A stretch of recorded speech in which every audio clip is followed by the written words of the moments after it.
hazards at hand, our understanding has grown. And so that's why the requirements are increased. And with there being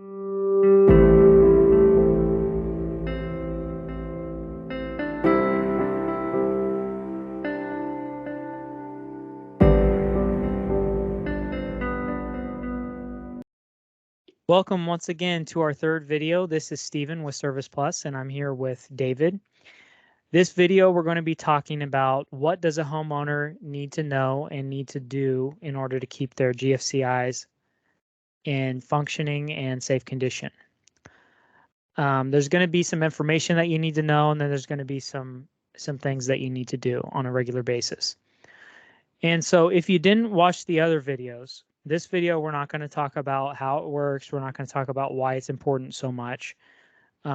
This is definitely everyone needs to know this information, but if you know why, sometimes it helps you to actually follow through. So go back and watch the first two videos to give you some context on that. But to jump into this video, we want to talk a little bit. We're going to start off talking about the code cycles. And so if we look back, 1971 electric code was the first time that GFCIs were required. And since then, they have been phased in to more and more areas of the home. So David, do you want to talk a little bit about on the code cycles, just briefly on like how often there's a code cycle and how did the changes to the code cycles come into existence? Well, a new code comes out every 3 years. The changes, that's kind of a complex situation. It's ongoing. There are code panels, there are experts from different interests, manufacturers, fire marshals, electricians, just anybody that's interested. And any member of the public can actually put in ideas, propositions for changes. Mm-hmm. And there's a a way to do that. And I'm not on top of my game there to tell you how to do that, but Sure. Just call Stephen. Call Service Plus Solutions. Well, I would say, just to keep it simple, and not go to keep it simple in general, there's testing laboratories and there's new technologies advancing all the time to make things safer for people.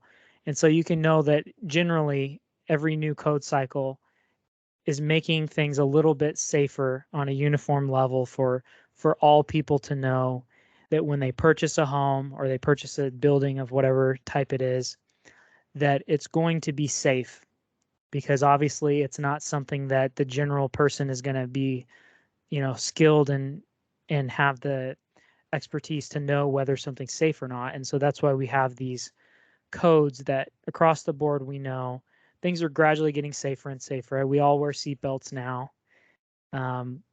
These things that just become common sense once people understand them. But that being said, just because a new code is created doesn't necessarily mean that it's adopted in where you live or where you're purchasing a house. And so we wanted to touch on this real quick as well. Most states have a statewide adopted code cycle. We need to dive into this on a whole separate video. But most states have their own code cycle. And anywhere in the state, you follow this edition of the code. And in Kansas, we have each jurisdiction chooses which one that they follow. So it could be in a city or sometimes in the county. Sometimes in the counties, there often are no codes adopted. And so this is where it becomes very important to understand that as electricians, the minimum that we have to do is the code cycle that is accepted by the jurisdiction. So if we're in a city, for example, Hutchinson, where we live, was for the longest time on 2011 code cycle. In just last year, we switched to 2017. And so there's a lot of big changes from 2011 to 2017. And now there's a 2020 version. So these things keep getting updated, and as far as the electrician's concerned, if they're getting it inspected, it has to be up to the date that is accepted. If it's not being inspected, then it's really hard for the homeowner to know whether that's being followed or not. And as our company specifically, we follow the 2020 code as much as possible. Sometimes the newer parts that are required aren't available to get and things like that. But for the most part, we try to follow the newest one, whether the jurisdiction is following it or not. And that's why on this video, we're going to talk about the requirements on the 2020 edition. Yeah. Yeah. So David, do you want to jump into that? Yeah. So and the next code cycle will be 2023, just next year. And kind of trying to keep my finger on the pulse a little bit and see what kind of changes are happening. And that's kind of interesting too for us electricians and us geeks. But so what did you want me to talk about? Yeah, so we're going to talk about the areas of the home that requires GFCI based on the 2020 National Electric Code. Okay. And again, your local codes may add a few things to this, but from just the NEC book, if you have an ungrounded receptacle where you've only got 2 wires going to your receptacle and there's no third prong, let's say that somebody put in a three-prong receptacle in a place where there's really only 2 wires and there shouldn't have been. The National Electrical Code will allow you to protect that with a ground fault circuit interrupter. So you can do that with a breaker, or you can put a GFCI device there, a receptacle device to protect that. So if you have an ungrounded circuit, you can put a GFCI there. They don't allow you just to put a 3-prong receptacle there without GFCI protection on it. So that's one place it's required. And you should also have a label on it if that's the situation, just to remind people. It should say no equipment ground somewhere on that receptacle. And that just kind of helps to remind people I'm not really grounded here, even though I see 3 prongs. For your newly construction dwelling units, so that's any homes, apartments, where people dwell. These are the requirements. And there's something I need to note here at the beginning in our definitions. When we get to the 6-foot sink rule, that we'll get to here in a minute, what they're talking about is if you plug in a 6-foot cord to this receptacle, and if it can reach wherever it can reach, whether it's wrapping around something or not, if it's within 6 feet of that, then that's the definition there. Okay. And then also the 2020 changed things up from just being 110 outlets or 125 volt to all the way up to 250 volt receptacles. And that includes your oven range or your stove and your dryer. So those, if those are in these locations that we're going to mention, they have to be GFCI protected. That's kind of a new thing, because before this we didn't see the requirement for the 250 volt, but apparently people have been injured.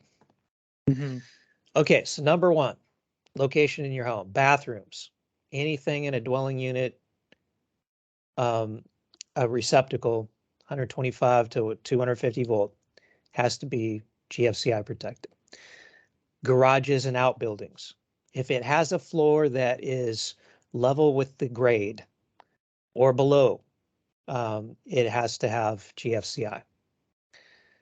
Anything outdoors, with very few exceptions, it has to be really specific. Any outdoor receptacle needs to be GFCI protected.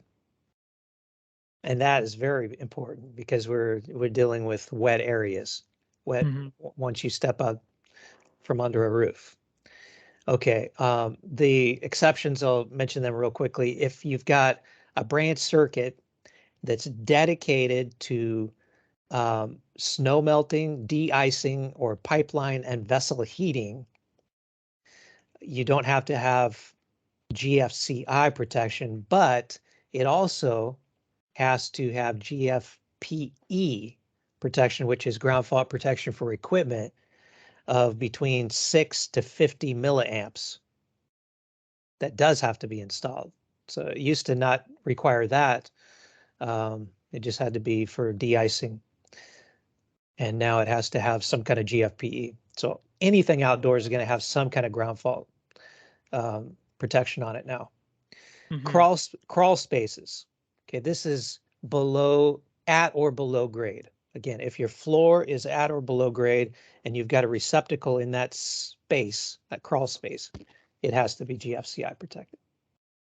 An attic is not a crawl space because it's not at or below grade level. Basements. So in previous code cycles, you had to have just GFCI protection in any unfinished areas of basements. But as of the 2020, you now have all receptacles, 125 through 250 volt, single phase receptacles. If it's in a basement, it has to have GFCI protection. The only exception is a fire or, I think, burglar alarm system. And in the 2023 that's coming out, they've taken that out and just said if it's for security. So I guess they're going to just kind of group that together, unless it changes a little further. They're still in the creating stage there. Okay. Kitchens is the next thing on the list, wherever it's serving the countertops. Okay. And I think that's going to change in the 2023, Stephen. It's going to be just across the board, any receptacle in the kitchen area, GFCI protected. Yep. Sinks. If your receptacle measures 6 feet from the inside edge of the bowl, this means if your garbage disposal, if you plug in underneath the sink and a 6-foot cord could reach around and touch the inside edge of the sink, then you'd have to have that GFCI protected. And a lot of times in the past, that's kind of been a little bit of a gray area, and they didn't require that. Or at least, you could kind of translate that, and interpret that as saying, no, this isn't required. It was always within 6 foot of that sink. Yep. But now they've been a lot more specific, and we'll get to that in a minute. But anything within 6 feet of a sink, whether it's your range or your refrigerator, any receptacle has to be GFCI protected at any kind of a sink. So whether it's in the kitchen or in a bathroom or a laundry area. Okay, boathouses. If you have a boathouse, all your receptacles out there. Bathtubs or shower stalls within 6 feet of the outside edge of your bathtub. It's similar to the sink rule, but now it's on the outside edge. Okay, laundry areas. And notice it doesn't say laundry rooms, it says laundry areas. All receptacles located in an area where laundering is done, whether it's 125 volt to 250 volt. That means not only the washing machine now and any other receptacles in the laundry area, but your dryer also has to be. And then there's some other specific appliances in 422, Article 422 in the code that all sump pumps, no matter where they're located, they have to have Class A GFCI protection. And again, Class A GFCI just trips at between 4 and 5 milliamps, I believe it is. And dishwashers. So if the 6-foot rule wasn't clear enough before, Stephen, now they just came right out and said it. Dishwashers, you have to have GFCI protection. So whether you plug them in underneath the sink or somewhere else, dishwashers have to have GFCI. And then, of course, if you have a hot tub or swimming pool, there's going to be specific rules guiding that. And my recommendation is that make sure that you get a licensed, knowledgeable electrician that knows about swimming pools specifically, or the requirements with a hot tub, because there are specific things that they have, grounding, all kinds of stuff that has to be done with them. And then lastly, in the article, I put anywhere where you want to feel safer. It's okay. Go ahead and have them put a GFCI device in. If you want to feel safer, it's not going to hurt anything. You may have to put up with some nuisance tripping, but you're saving lives. So that's the way I look at it. Yeah, and so really long list there. Remember, I want to reiterate that we're talking on the 2020 code. So if anyone, freaks out that I just bought a house and none of this stuff is done, I want to quickly, disclaim that how the code works. It's when you build the house. And so this is a whole nother factor to remember, is that when your house was built, it was built up to the code of its time. And it may take a long time to build it, and you may have crossed into another code cycle. It's actually when they pulled the permit for that house. Okay. Okay, and so even more yet. So when your house was built, or when the permit was pulled to build your house, there was a current code cycle at that time that was in place. And the GFCIs were installed in those areas. And as we know, if it was before 1971, there weren't any anywhere. And so keep this in mind when you buy a house. It's no one's enforcing you that you have to do things up to the code completely. It's more of a understanding that's building that, hey, these things are no longer safe, that these things need to be addressed. And that's where you see in home inspections that is flagged no GFCIs in the bathroom or the kitchen. And that's basically the extent that we've gotten to now. It is the hundreds of home inspections that I've looked at. They flag the ones in the bathroom, they flag the ones in the kitchen, the laundry area, the garage, the basement, a lot of these areas. Some of the ones that don't get flagged are the sump pumps, the dishwashers, garbage disposals, laundry areas, some of these other ones that we've talked about. And so it's just important to note that though it may have been safe at the time it was installed, as far as their understanding of the technology and the actual hazards at hand, our understanding has grown. And so that's why the requirements are increased. And with there being different code cycles depending where you live, it's very important that you understand the electrician is working on such and such code cycle. Yeah, he's got an authority that is over him that is making certain demands.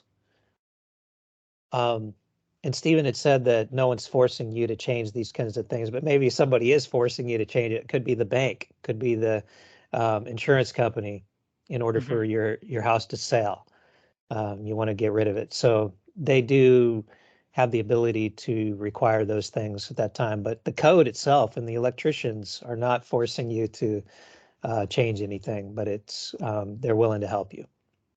Right. And then to go along with that, what we typically do is we will offer everything up to the 2020 code cycle, which is the most current code possible.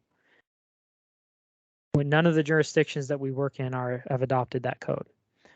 But we will still offer those things and let people know, hey, this is above and beyond the code that's accepted here.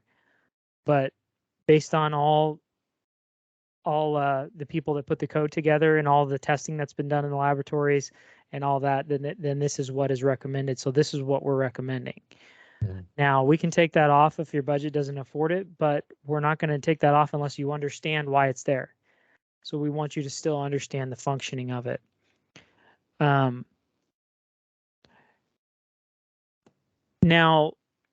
different types of GFCIs. Let's talk about that. Okay, there's classes of GFCIs, and then there's also options. And I guess the types of GFCIs, there's several classes. Most of them don't matter to us. We're going to probably install Class A GFCIs in your home. If you've got swimming pools, again, there may be some situations where a Class A GFCI that trips between 4 and 6 milliamps would just be going off all the time. And you don't want that either. You do want some functionality, otherwise why even have the electricity out there?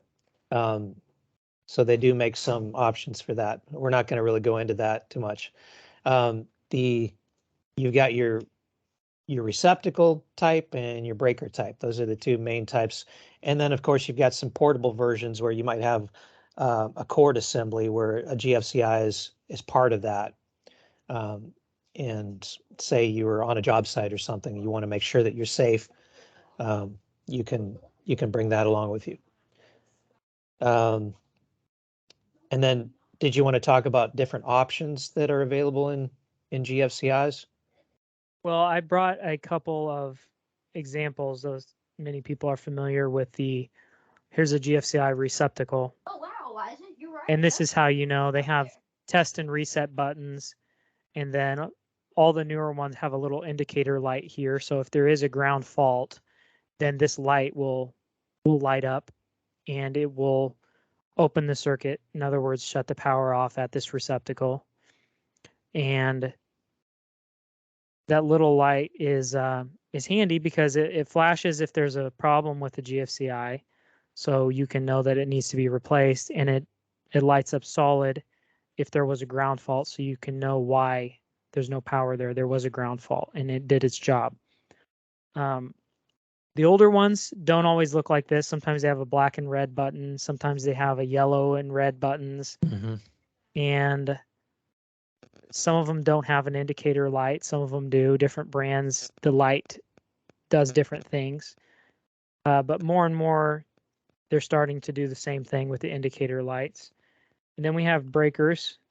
Here's an example of a breaker. If you can see this, I don't know. This is a 50 amp 2-pole breaker, which would be on like a hot tub, for example, or a range in the case if we put it on a range that's in a kitchen. There's a little test button here, and it also has an indicator light. So when this trips due to a ground fault, that indicator light will be lit up.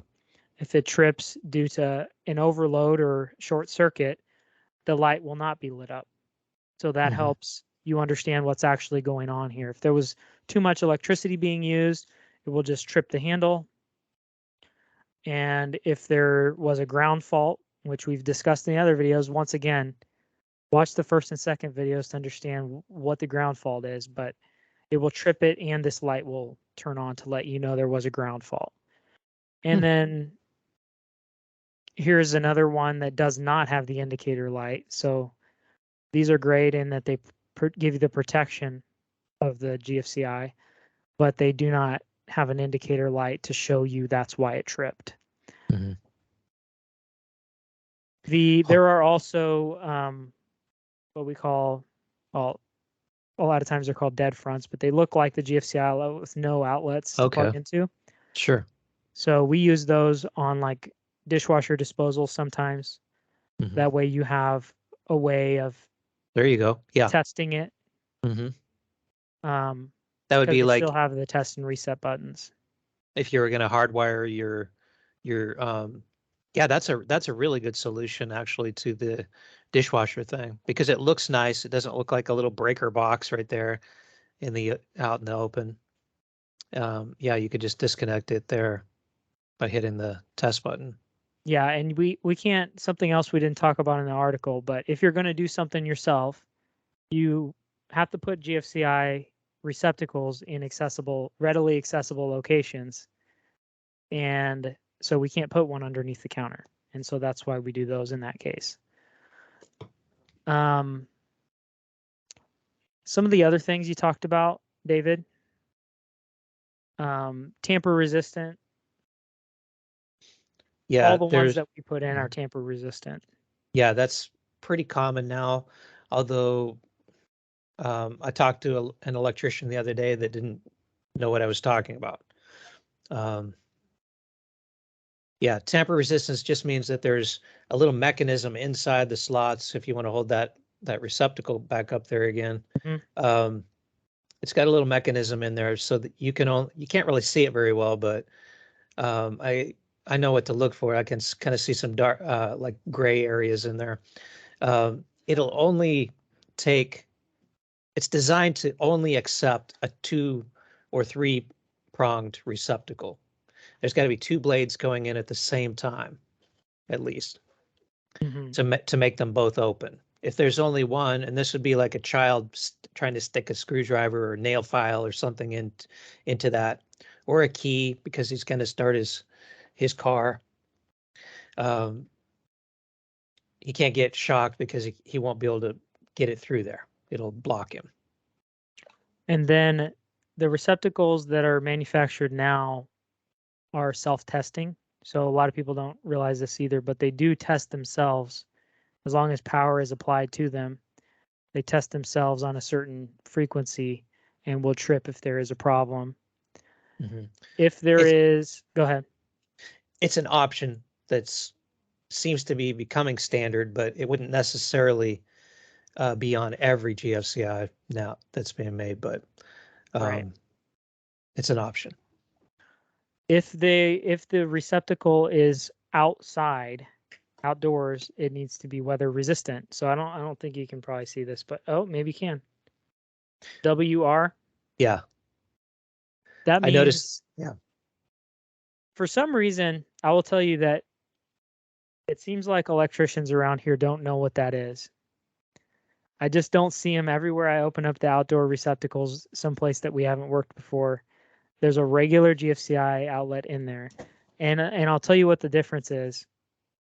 The screws that are mounted are different, so they Hmm. don't rust. Okay. And the screws on the terminals, basically everything in here is going to be much harder to rust Okay. on a weather resistant. And so whenever we pull one out and don't see that WR, you know before you even look for the WR because everything's rusted out and you got that orange color dripping from underneath it. If you put those outdoors, as David mentioned in his article, you need to have a weather resistant cover. And if something is plugged in for an extended period of time, you need to have an in-use cover that allows you to shut the lid while the cord is plugged in. Hmm. Yeah, that's correct. And that's very important because you can have all of the right stuff, and then if rain gets into it, either it's going to be tripping and whatever you have plugged in isn't going to work, or once again, connections will start to rust and other problems will be created. Mm-hmm. You brought up an interesting point on the sump pumps. I would like to touch on that really quick because a lot of times if people have a sump pump in their basement, well, I would say over 90% of the ones that we see are not GFCI protected. Yeah. Um, but they should be for safety purposes. And can you talk about that real quick? Yeah. Okay. It was always kind of a gray area with the sump pumps. Not really a gray area. It was blatantly obvious that if it was in the basement, it was supposed to be GFCI protected uh, because it was an unfinished area. They're always in unfinished areas. You never see it. Anyway, okay. Now you have to have one. And the reason why it was kind of a point of contention was because if that trips off for some reason, and the GFCI trips, then your basement could flood and you could have property damage. Because the pump would not kick on, it wouldn't have power to it. Yeah. But now they've made it a code minimum requirement because people have waded into their flooded basements where it wasn't on a GFCI protected circuit and it's still flooded, and they've died. And then their loved ones come down to see what's wrong. They wade in to try to save them, and they die. So it really is a safety concern. And the rule. So that's basically the rule. Why we need Right. them. Because there are other reasons that the sump pump wouldn't work. A lot of times the motors can burn up, the float switches can have issues. There's other things that can happen.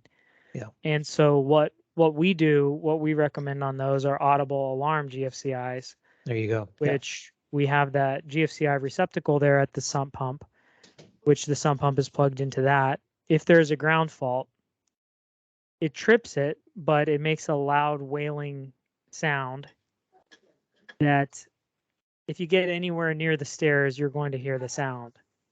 It's pretty loud. And then you know that there's been a ground fault, and you can then have that corrected before the basement floods. Mm-hmm. Or before it's needed. You could have it corrected and then know that everything's fine. Yeah. So few specific stuff there to mention. There was I don't know if you wanted me to bring this up or not, but I did find one. I was looking for GFCI options with some kind of connectivity, a smart device that would alert your cell phone, if for some reason that tripped off. Wouldn't that be great? So the cool. audible alarm is good if you're around, but what if you're not around and it trips off? So I found a company. They don't make them in GFCI receptacle devices yet that I could find. I'm sure it'll come because things are getting smarter and smarter all the time.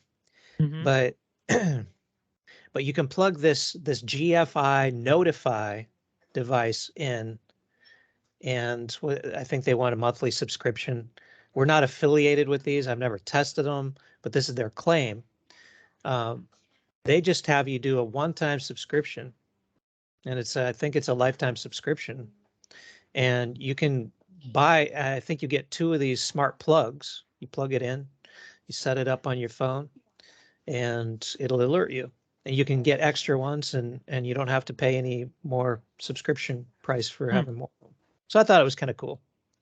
That is cool. They're trying to do what needs to be done there. Absolutely. So stay on the cutting edge. That's the important thing about, if somebody gets their electrical license, a lot of times it's just one and done, and then you just kind of keep up with your continuing education as little as possible. But if you're actually interested in this stuff and you're actually interested in saving lives and keeping people safe, then you do stay a little more up to date with this stuff, and hopefully we can bring some products like that to the attention of our customers. So those are all the areas that need to be. We talked about all the areas where we need to have GFCIs and the different types of products that can be used. What is the homeowner's responsibility that for keeping these things safe and functional?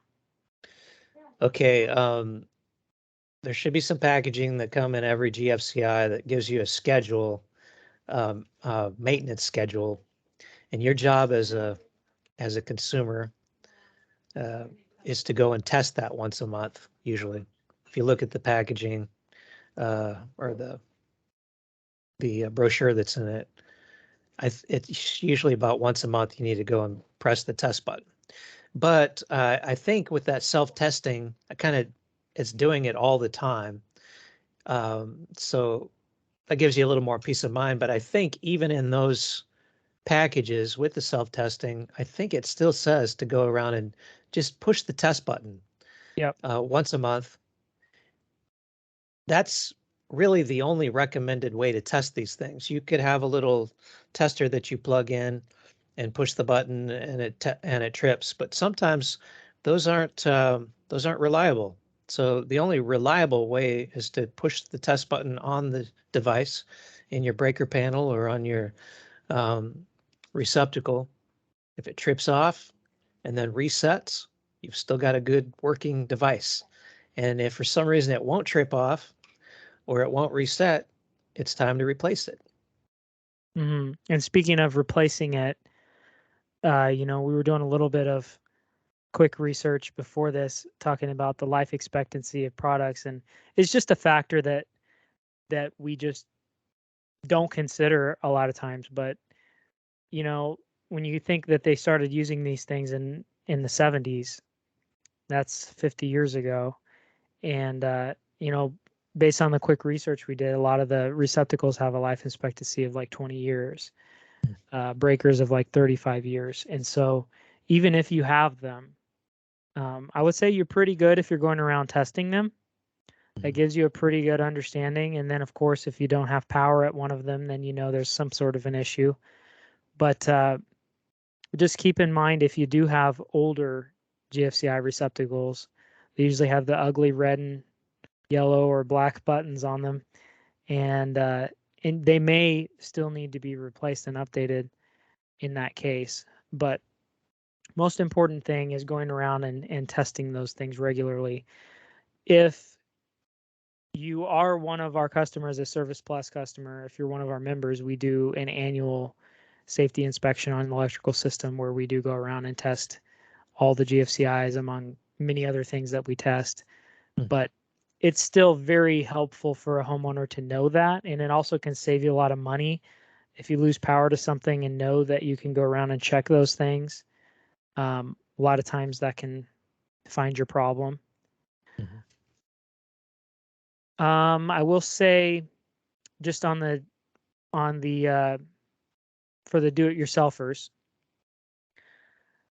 it's very important that you wire these things correctly. A lot of times we get called in for somebody who's wired it wrong.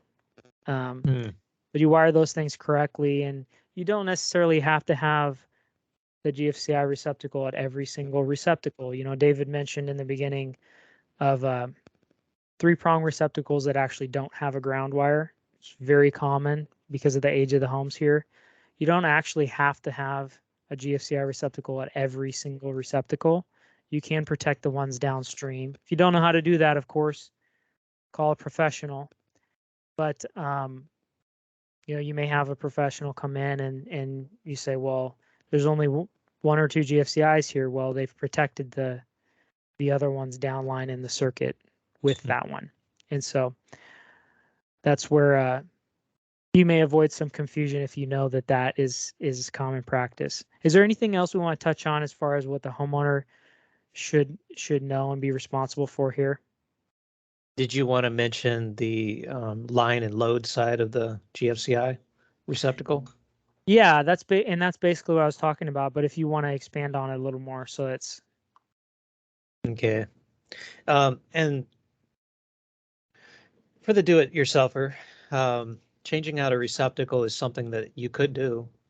But with a GFCI, you just need to be careful that you get the hot or the line side, hot and neutral, back into the line side of your new device. And some manufacturers have them flipped over. I replaced one the other day at my mother-in-law's house, and it was one of the older ones with the black and red buttons, like Stevens talked about. And I don't remember if it was the line at the top or the line at the bottom. I think the new ones are the line at the top. Am I correct?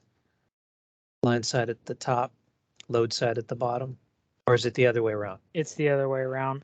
Most Okay. of them. Anyway, it was the opposite. So being an electrician, I knew to look for which one is actually the line side. If you pull this out and forget to do all that, you can still figure it out if you have a little tester that shows which one is hot. Mm-hmm. Or you could be brave. Never mind. They're too familiar with that, David. Yes. We got to curb the bravery. Yeah. Well, cool. Thank you for joining us here. If you've watched all these videos, then I would say you're well armed to protect your family in your home. And if you're out purchasing a home or looking at homes to purchase, you're armed with the right information to be aware of. As far as the GFCIs, if there's anything that we didn't explain well enough, once again, please comment any questions that you have. Reach out to us, because our goal is to educate homeowners so that they can make great decisions to keep their family safe. And I really appreciate, David, you putting together this article. Please visit our website if you want more in depth, even just understanding it completely. Check out the article on our website, and we'll see you on the next video for our next topic. Thank you all. Thank you, Stephen.